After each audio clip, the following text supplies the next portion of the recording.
안녕하세요. 오늘은 간주임대료 정리를 했습니다. 간주임대료는 상가 임대사업 하시는 분들한테 필요하죠. 상가 임대사업 하는 거는 제가 상가를 재작년에 하나 사가지고 임대사업 하는 거를 다 정리를 해드렸죠. 사업자 등록하는 거부터 부가세 신고하고 소득세 신고하고 이거를 다 해드렸어요. 그 내용이 저희 카페 총정리에 링크 댓글에 남겨드릴게요. 거기 보시면 왼쪽 아래에 부동산 상가 임대업 해가지고 사업자 등록부터 장부 쓰는 방법, 부가세 신고하는 거, 종합소득세 신고하는 거 다 해드렸기 때문에 상가 임대 하시는 분들은 세무대리인한테 맡겨도 되는데, 상가 임대는 거래가 워낙 간단하고 단순하기 때문에 뭐 직접 하셔도 그렇게 어렵진 않고요. 이거는 뭐 절세하고 자시고 할 게 별로 없어가지고 뭐 세무대리인한테 맡기나 뭐 내가 직접 하나 뭐 별 차이는 없을 거예요. 거래가 별로 없으니까. 그러니까 돈 들어오는 거는 임대료 받는 게 전부일 거고, 돈 나가는 거는 해봐야 뭐 이자 비용 같은 게 전부니까 이런 것만 잘 쓰시면 특별히 뭐 생길 건 없어서, 이거 뭐 직접 좀 해보겠다, 공부할 겸 좀 시간이 있어서 직접 해보겠다 하시는 분들은 이거 보고 하셔도 됩니다. 여기 왼쪽 아래에 부동산 상가 임대업 해서 정리해놨어요. 근데 이거 하면서 한 가지 좀 막혔던 게 있어요. 그게 뭐였냐면, 그게 오늘의 주제인 간주 임대료였죠.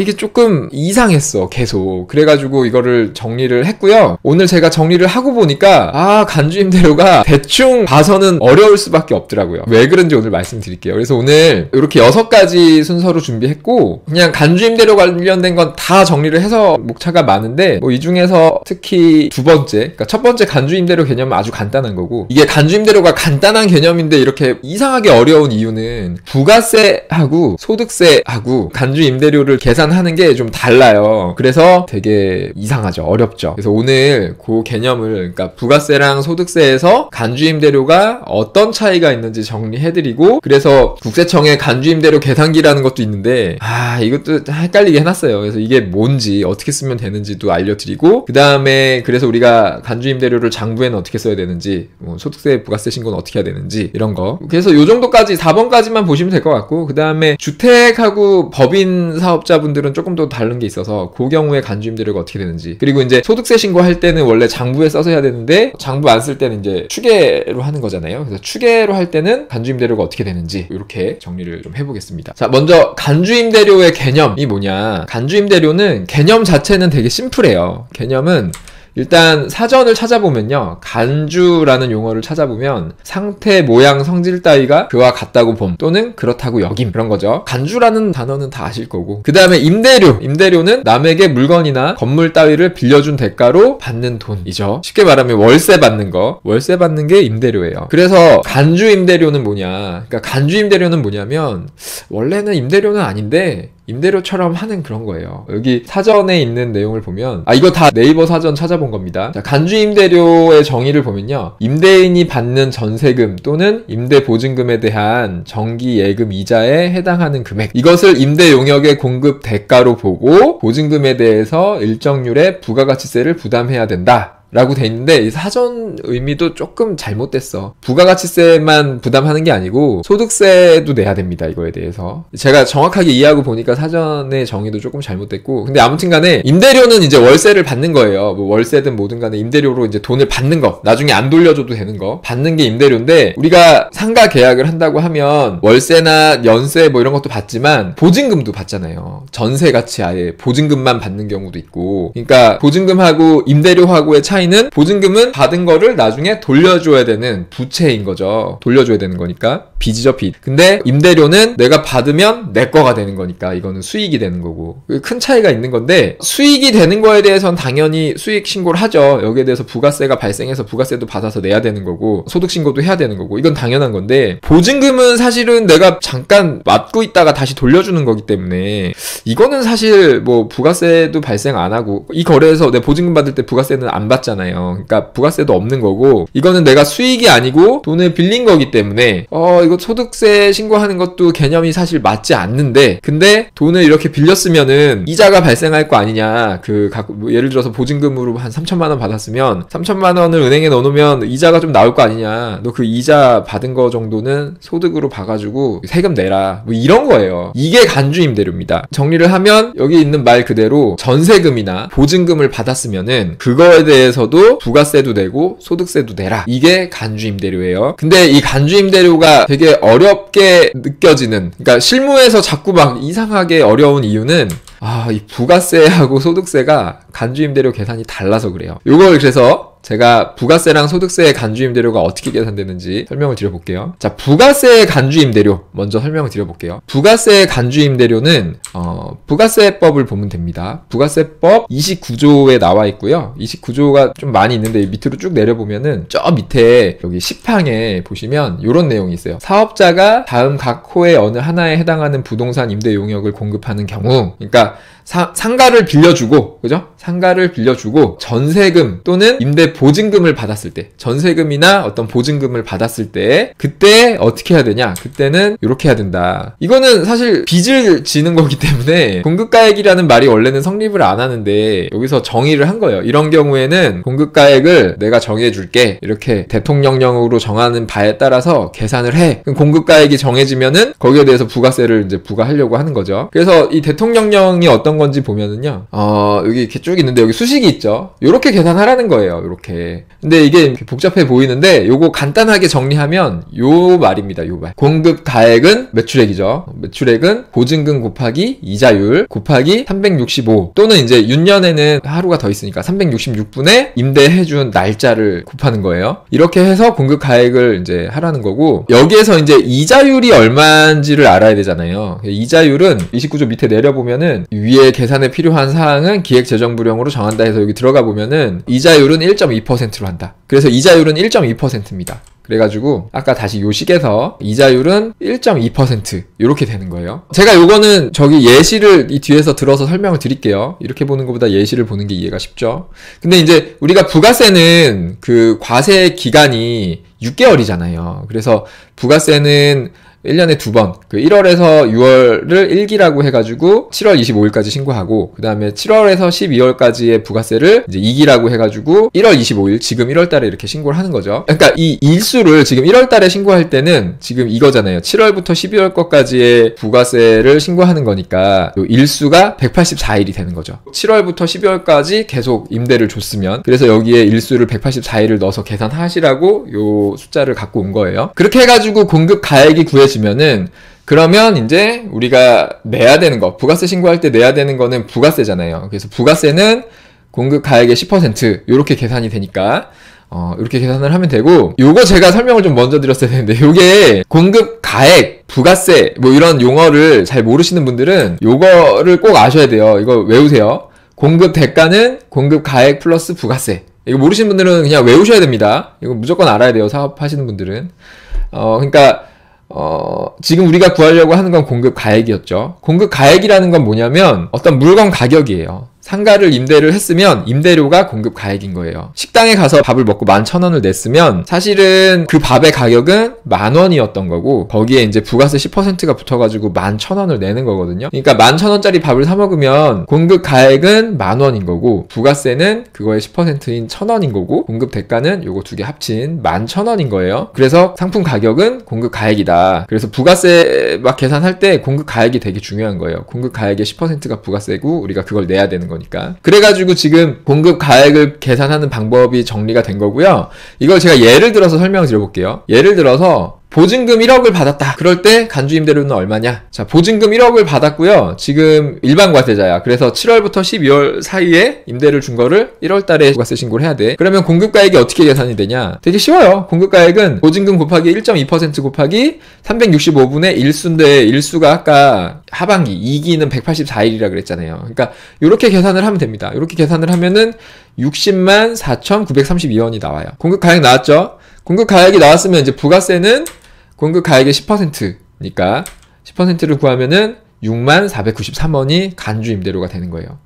자, 그래서 우리가 부가세 신고할 때, 1월달에 부가세 신고할 때 월세가 만약에 100만원이야. 그러면 한 달에 10만원씩 받아서 6달 동안 60만원 받았잖아요. 그러면 60만원을 부가세를 원래 내야 되는데, 그거 말고 간주임대료, 이 보증금에 대해서 6만원을 더 내라, 이건 거예요. 약 66만원 정도 내야 되는 겁니다. 어렵지 않죠, 여기까지. 그럼 부가세는 됐고, 소득세 간주임대료는 어떻게 되냐? 소득세 간주임대료는 소득세법에서 정의를 하고 있어요. 소득세법에서 소득세법 25조를 보면은요, 거주자가 부동산 또는 그 부동산상의 권리 등을 대여하고 보증금 또는 전세금 또는 이와 유사한 성질의 금액 이런 걸 받은 경우에 대통령령으로 정하는 바에 따라 계산한 금액을 사업소득 금액을 계산할 때 총수익금액에 산입한다. 이렇게 돼 있는데 여기서 여러분 이 용어를 알아야 돼. 사업소득하고 총수익금액 이런 용어를 이것도 외우셔야 되는 거예요. 모르시는 분들은. 이거 모르고 사업하는 건 이것도 말이 안 되는 거야.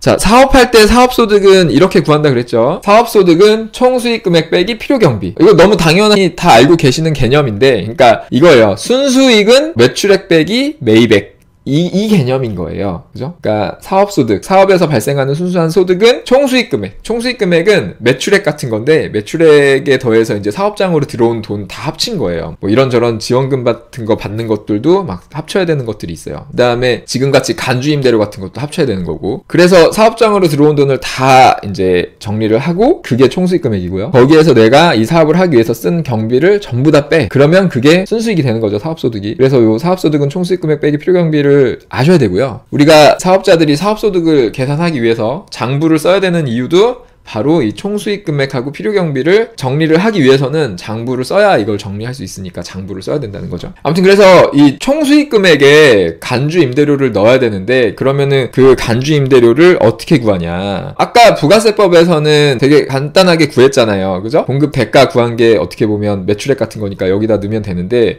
이 계산 방법이 다른 거예요. 소득세법에서. 소득세법에서는 이 간주임대료 계산 방법이 어떻게 되냐면 두 가지 경우로 나눠서 주택일 때 하고 주택이 아닐 때 이렇게 나눠놨거든요. 근데 오늘은 주택인 것까지는 자세히 설명 안 드리고, 주택은 이따 계산기만 한번 소개해 드릴게요. 그거 보고 하시면 되고, 오늘은 주택 이외에 우리 지금 상가 임대 사업 하시는 분들이 많이 보실 테니까 상가 임대할 때 계산을 어떻게 하냐, 소득세 수익금액 계산을 어떻게 하냐, 그거는 여기 이렇게 수식이 있는 건데, 요거를 이제 수식으로 간단하게 정리하면 요렇게 되는 거예요. 요렇게. 이게 똑같은 겁니다. 자, 그래서 수익금액은 어떻게 계산하냐? 이게 매출액의 개념인데, 소득세법에서의 간주임대료는 어떻게 계산하냐면, 보증금에서 여기 건물분 금액, 요게 부가세법하고 다른 거예요. 부가세법에서는 요게 없었어요. 요게 없고, 이자율 곱하고 365분의 1수, 이건 똑같죠? 그리고 요것도 있어. 수입이자랑 할인료 배당금, 요거 빼라는 거. 이게 왜 이렇게 되냐면, 건물분에 대해서는 이제 수익금액을 안 잡아주는 건데, 왜 안 잡아주는지 모르겠지만 하여튼 땡큐죠. 안 잡는 거고, 그 다음에 수입 이자 같은 거 이런 게 왜 있냐면, 이 간주임대료를 계산하는 이유가 뭐냐면, 내가 임차인한테 보증금을 받았으면은 여기에서 이자가 발생할 테니까 그 이자에 대한 소득세를 내라 라는 거거든요. 근데 실제로 내가 이 돈을 받아서 은행에 넣어가지고 이자가 발생이 되면 실제로 나는 이미 이 이자에 대해서 세금을 내고 있거든요, 소득세를. 그러니까 당연히 이자가 발생한 만큼은 수익금액을 안 잡는 게 맞는 거예요. 그래서 그만큼을 빼주는 거예요. 그래서 내가 이자 발생한 게 있으면 그만큼은 빼고 수익금액으로 잡아주겠다, 이런 개념인 거죠. 예를 들어서 설명드릴게요. 예를 들어서 보증금이 1억이에요. 보증금이 1억이고 소득세는 과세기간이 1월에서 12월이고 5월달에 신고하는 거니까, 그죠? 과세기간을 1월에서 12월로 잡았고요. 임대해준 기간, 보증금 내가 받고 있는 기간이 1월에서 12월이다, 이렇게 했을 때 이제 건물분이 얼마인지 또 알아야 되죠. 내가 이 빌려준 그 상가의 건물 가치가 8천만 원인 경우, 이런 경우에 간주임대료가 어떻게 되냐. 그리고 또 한 가지 조건이, 내가 보증금을 1억을 받아갖고 1년 동안 이자로 은행에 1억을 넣어놔서 이자로 200만 원을 받았다. 이런 경우에 간주임대료가 어떻게 되냐. 계산을 해볼게요. 계산해보면 이렇게 됩니다. 수익금액은 1억 원에서 8천만 원을 빼요. 보증금에서 건물분 빼라 그랬잖아. 그래갖고 거기에 1.2%를 곱하고 365분의 1수인데 1년 내내 빌려준 거면 그냥 이건 1이죠. 365분의 365. 거기에서 이자 수익을 빼라 그랬잖아요. 200만 원을 빼요. 그러면 이게 어떻게 계산이 되냐면, 요 괄호 안에 있는 게 24만 원이 되거든요. 24만 원이면은 은행에서 받은 게 없었으면 수익금액이 24만 원인데 은행에서 이자로 받은 게 200만 원이 있으니까 요거를 빼는 거예요. 그러면은 마이너스는 아니고 그냥 수익금액이 없는 걸로 해가지고 이제 간주임대료가 없는 거죠. 그래서 간주임대료가 없는 거예요. 이렇게 계산이 되고요. 근데 이제 이 경우에 부가세는 어떻게 되냐? 이거랑 똑같은 경우에 1년 동안 내가 내야 되는 부가세는 어떻게 되냐? 참고로 계산을 해보면 이렇게 됩니다. 공급가액은 보증금 곱하기 1.2%고 원래 365분의 1수인데 지금 1년치를 계산하는 거니까 그냥 1이죠. 그래서 1억 원의 1.2%인 120만 원이 공급 가액이 되는 거예요. 그러니까 어떻게 보면은 간주 임대료는 아닌데 임대료라고 할 수 있는 그 개념이 부가세법에서는 지금 120만원, 1년에, 1억에 대한 1년의 간주 임대료를 부가세법에서는 120만원으로 보고 있는 거예요. 근데 소득세법에서는 없다고 보고 있는 거예요. 그러니까 차이가 있는 거예요, 이렇게. 그래서 소득세법에서는 이제 소득세 낼 게 없는 거고, 부가세법에서는 여기 120만원이 지금 임대료 받은 거랑 똑같은 거니까 요거에 대해서 10%를 부가세로 내라. 이렇게 되는 거라서 부가세가 12만원이 되는 거죠. 120만원의 10%니까. 그래서 1년 동안 12만원의 부가세를 내야 돼요. 이렇게 되는 거고요. 예시를 보면은 좀 이해가 좀 잘 되시죠? 그 다음에 지금 간주임대료가 없는 예를 들었잖아요. 간주임대료가 소득세법상 없는 예를 들었는데, 이제 소득세법상 간주임대료가 있는 경우를 한번 또 예로 만들어 봤거든요. 보증금을 확 높였습니다. 보증금이 5억이야. 나머지 조건은 똑같아요. 건물분이 8천만원인데 보증금을 5억을 받았어. 그리고 이자로 200만원을 받아요. 이런 경우에 수익금액을 계산해보면 이렇게 됩니다. 5억에서 일단 8천만원을 빼고 여기에 1.2% 곱하고 거기에서 200만원을 빼는 건데, 이 괄호 안에 있는 걸 계산을 해보면 504만원이 돼요. 504만원. 그래서 504만원에서 200만원을 빼면 304만원이죠. 그래서 소득세법상 간주임대료는 304만원이고 부가세법상 간주임대료는 얼마냐? 부가세법상 간주임대료 계산해보면 이렇게 5억에다가 1.2% 곱하면은 600만원이 나오죠. 그래서 부가세법상 간주임대료는 600만원이에요. 이렇게 계산이 되고요. 여기에서 이제 내가 내야 되는 부가세는 60만원이 되는 거죠. 그래서 이 간주임대료 때문에 발생하는 세금은 첫 번째는 부가세 60만원, 1년 동안 내야 되는 세금이 60만원 있고요. 그 다음에 소득세는 이제 그만큼이 내 사업소득에서 얹혀지는 거잖아요. 그래서 300만원이 내 소득이 늘어나는 거기 때문에 내가 세율 구간이 있죠. 뭐 24%, 35% 뭐 이렇게 있잖아요. 만약에 한 40% 구간에 있다 그러면 300만원의 소득이 늘어나는 거니까 40%면 120만원, 40%니까 저거에 120만원의 세금이 발생이 되는 거죠. 그래서 간주임대료로 한 180만원의 세금을 내게 되는 효과가 발생되는 거예요. 이게 간주임대료입니다.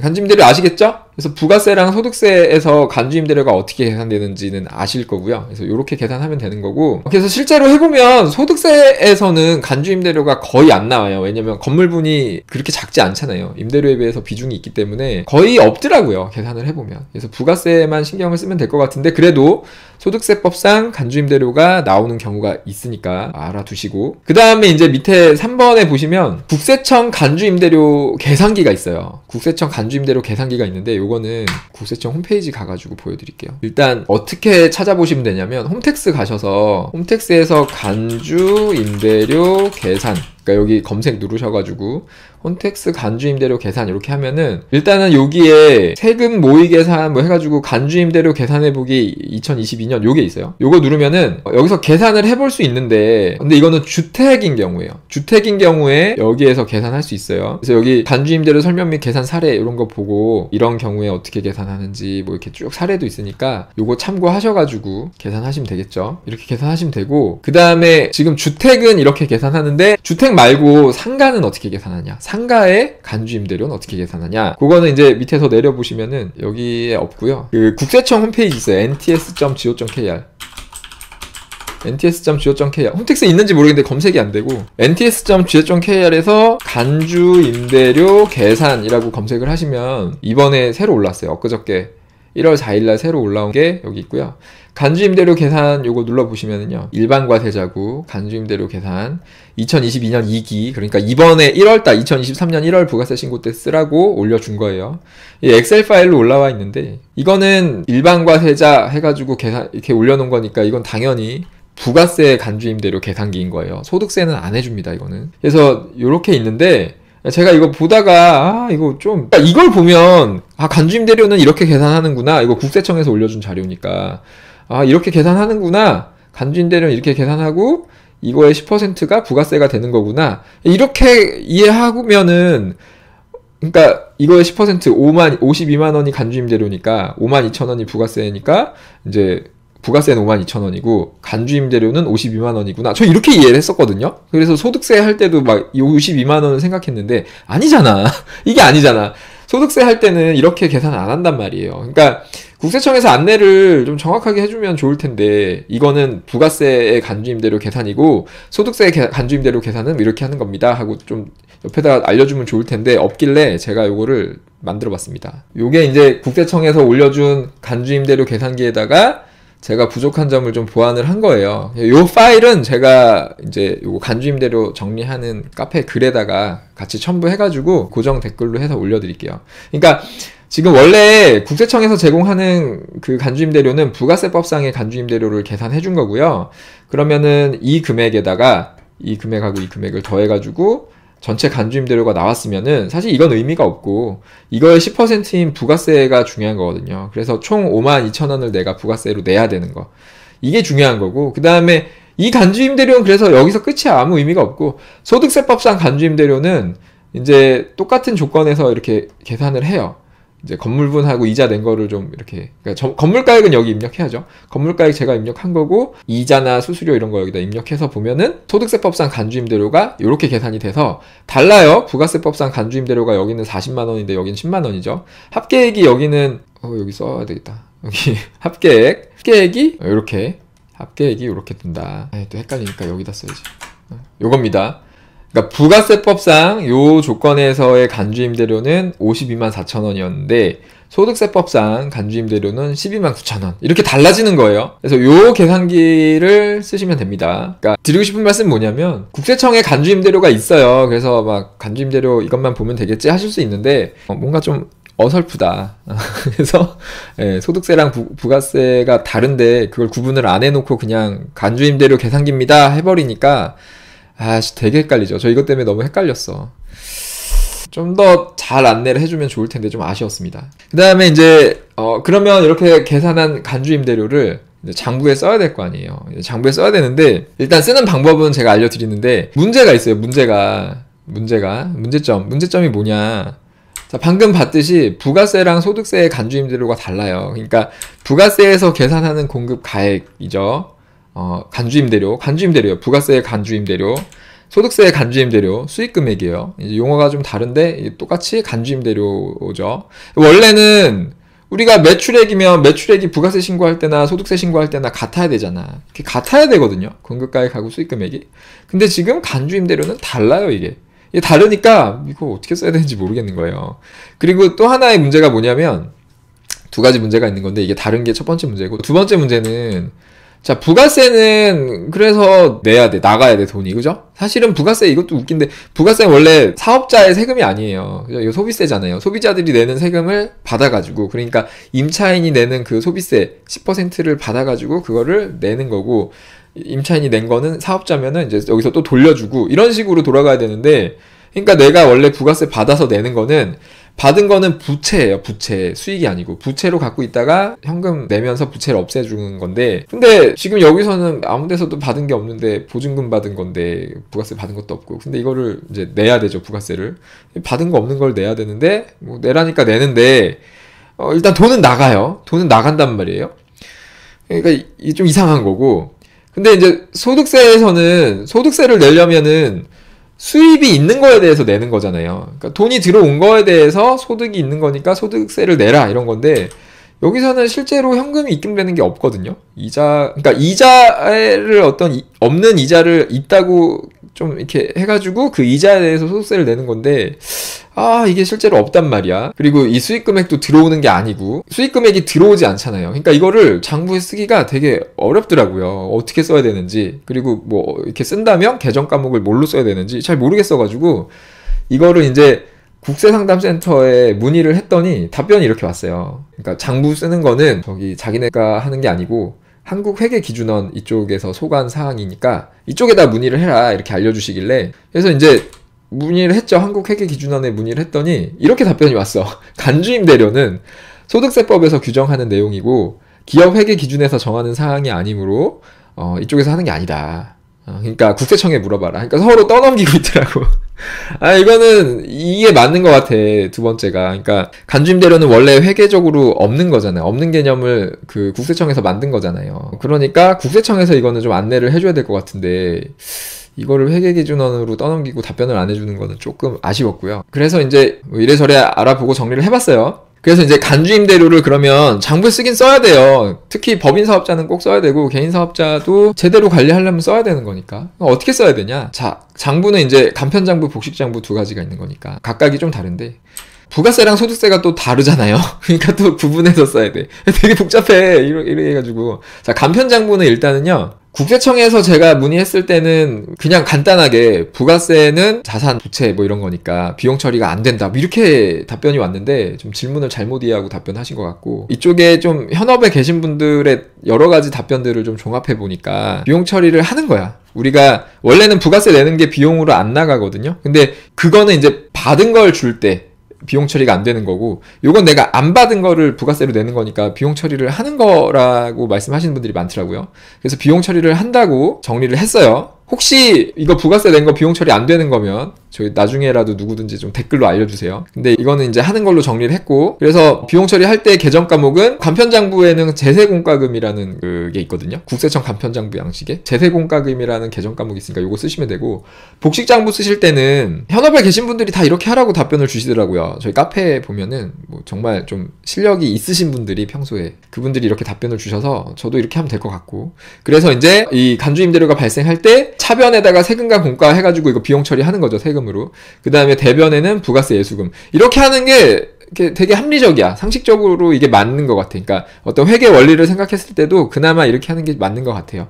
이렇게 하고 나중에 부가세 낼 때는 예수금 상계시키면서 현금 내면 되는 거니까 비용 처리가 되는 거죠. 그래서 이렇게 쓰면 되고, 그 다음에 이제 그러면은 부가세에서 우리가 내는 부가세는 이렇게 쓰면 되는데, 소득세에서 말하는 그 간주임대료는 장부에 어떻게 쓰냐, 이것도 막 물어봤는데 국세청에선 답변을 못 받았고, 현업에 계신 분들이 얘기해 주신 거는 이거는 장부에 안 쓴다, 안 쓴다라고 하시고, 이건 맞는 것 같아요. 왜냐면 예전에 제가 생각해보니까 그런 답변을 받은 적도 있었고, 그리고 이런 양식도 있어요. 그러니까 이거는 장부에 써서 하는 게 아니고, 소득세 신고할 때 간주임대료는 장부에 쓰지 않고, 이거는 이제 나중에 소득세 신고는 세무조정이라는 걸 하잖아요. 그래서 세무조정할 때 거기에다가 세무조정으로 넣는다는 게 있고, 그 다음에 보면은 임대보증금 등의 총수익금액 조정명세서, 뭐 이런 조정명세서들이 있더라고요. 그러니까 이런 거 있는 걸로 봐서 간주임대료로 넣는 게 맞는 것 같고요. 요 관련해서 자세한 내용은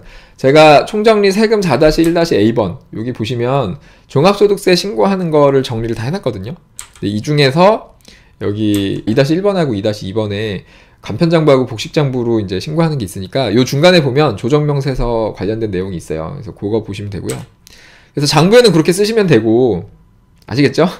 좀 내용이 복잡한데 장부 쓰면서 이렇게 보면은 어렵진 않아요. 이렇게 쓰시면 되고, 그 다음에 주택인 경우에 간주임대료 어떻게 하느냐, 그리고 법인 사업자의 경우에 간주임대료가 조금 다르거든요. 그래서 어떻게 되느냐 보면은 주택은 홈택스 계산기 아까 보여드린 거 그거 쓰시면 됩니다.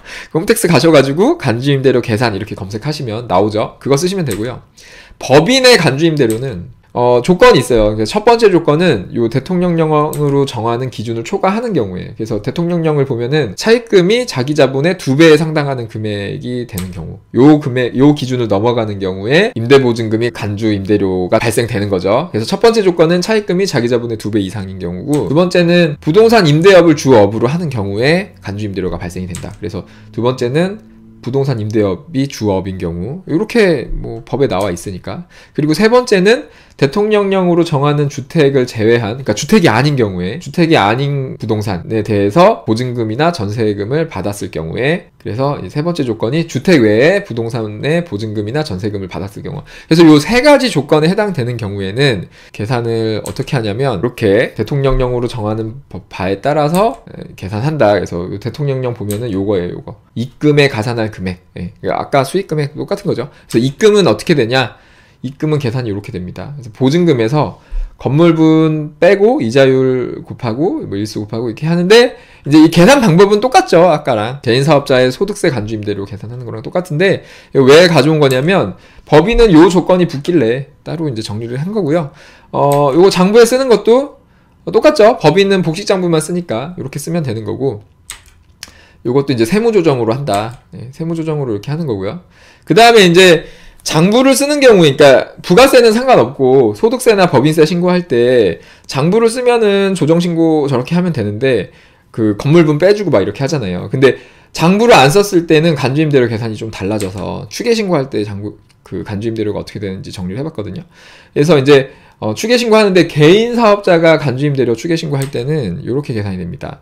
소득세법 시행령에 나와 있고요. 시행령 4조에 소득금액을 추계신고하거나 이렇게 할 때는 밑에 이제 이렇게 하는데, 첫 번째는 주택인 경우, 그 다음에 두 번째 주택이 아닌 경우 해서 주택이 아닌 경우만 볼게요. 주택이 아닌 경우 이렇게 하는 건데, 요거 보면 정리해보면 이렇게 되는 거예요. 그러니까 수익금액 계산할 때 원래는 보증금에서 건물 가격도 빼주고 이자도 빼주고 했잖아요. 근데 이런 거 안 해주겠다는 거야. 장부 안 썼으니까 페널티가 있는 거죠. 이렇게 되는 거고요.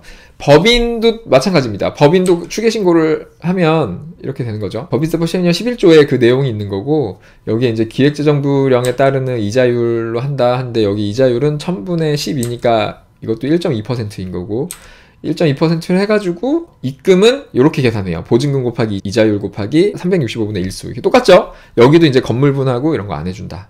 이렇게 되는 겁니다. 자, 오늘 간주임대로 이렇게 정리를 했고요. 내용이 좀 복잡한데 요거 하여튼 이렇게 하면 됩니다.